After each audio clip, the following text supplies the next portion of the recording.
Ada 13 ciri-ciri orang yang disempitkan hatinya. Yang pertama, selalu iri hati atau dengki kepada orang lain.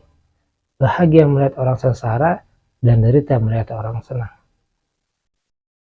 Yang kedua adalah merasa tidak cukup atas nikmat yang Tuhan berikan kepada dia. Dalam arti dia selalu membanding-bandingkan nikmatnya kepada orang lain dan selalu merasa tidak puas yang telah dia peroleh. Apapun itu, selalu merasa tidak puas.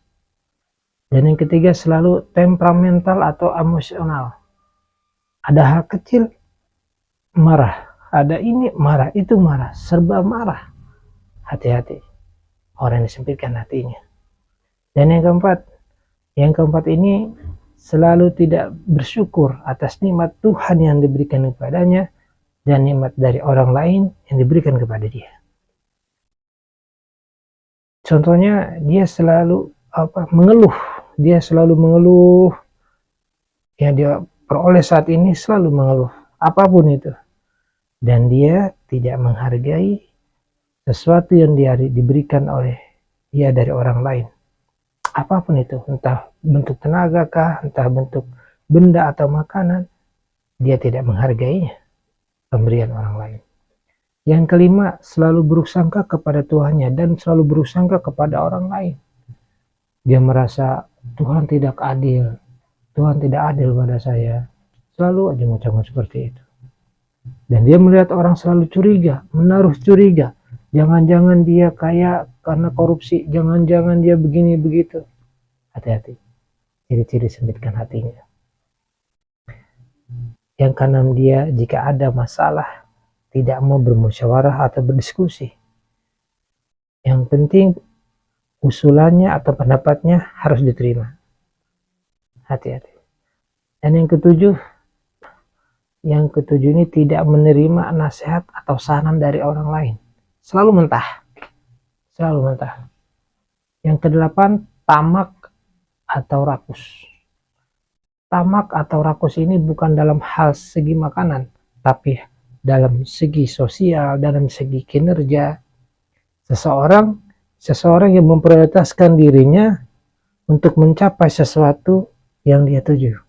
Memprioritaskan dirinya. Dia tidak peduli pada temannya, saudaranya, keluarganya. Hanya dia yang memprioritaskan dirinya untuk mencapai sesuatu itu. Dan mencegah orang lain mendapatkan hal yang dia tuju. Mencegahnya atau menghalangnya itulah sifat dari tamak atau rakus dalam segi apapun. Yang kesembilan ini selalu mencari-cari kesalahan orang lain. Jika ditemukannya masalah orang lain sekecil apapun, diperbesarnya. Jika ada masalah dia yang besar, dikemas dan ditutup rapih sehingga orang lain tidak mengetahuinya. Yang ke-10 ini dia selalu menyesal akan berbuat baik. Dia menyesal telah berbuat baik, telah bersedekah, dia menyesal telah berinfak, dia telah mewakafkan tanahnya, dia menyesal. Hati-hati, ciri-ciri disempitkan hatinya. Yang ke-11 dia selalu merendahkan orang lain, selalu mengecilkan orang lain, menghina orang lain, walaupun hanya bercanda, walaupun hanya senda gurau. Islam tidak mengajari seperti itu. Merendahkan orang lain, menghina orang lain, walaupun hanya bercandaan, itu tidak diperbolehkan oleh Islam. Jika ada seseorang yang merendahkan orang lain, hatinya kecil. Kenapa? Karena hatinya kecil hanya melihat hatinya dia. Dia tidak melihat kehebatan orang lain, dia tidak melihat skill orang lain, dia tidak melihat keistimewaan orang lain, hanya melihat dirinya, sehingga orang lain kecil di pandangan dia. Sebagaimana di depan kita ditaruh suatu dinding atau hijab, dilobangi dinding itu kecil, maka yang kita lihat keluar sana adalah kecil. Seandainya dinding atau hijab itu dilubangi yang besar, maka kita lihat ke arah luar lebih lebar. Nah, seperti itu di hati. Hati kita sempit, hati kita kecil, hanya melihat sedikit. Tapi kalau hati kita lapang, hati lebat, maka kita melihat keistimewaan, keluar biasaan orang lain. Dan yang ke-12 ini selalu baper atau bawa perasaan. Dalam keluarga dia selalu baper, dalam lingkungan warga setempat dia baper, dalam lingkungan kerja dia baper, serba baper.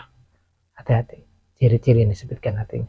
Dan yang terakhir 13 adalah dia selalu selalu tidak mentaati perintah Tuhan, atau tidak pernah ibadah, atau sering melakukan dosa.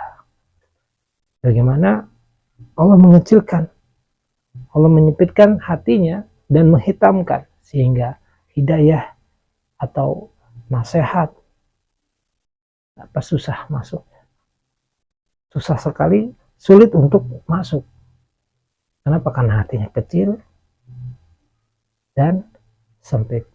Semoga saya pribadi dan sahabat-sahabat jika yang lainnya menyaksikan video ini, dilapangkan hati kita semua dan dijauhkan dari kesempitan hati. Itu aja. Amin ya robbal alamin.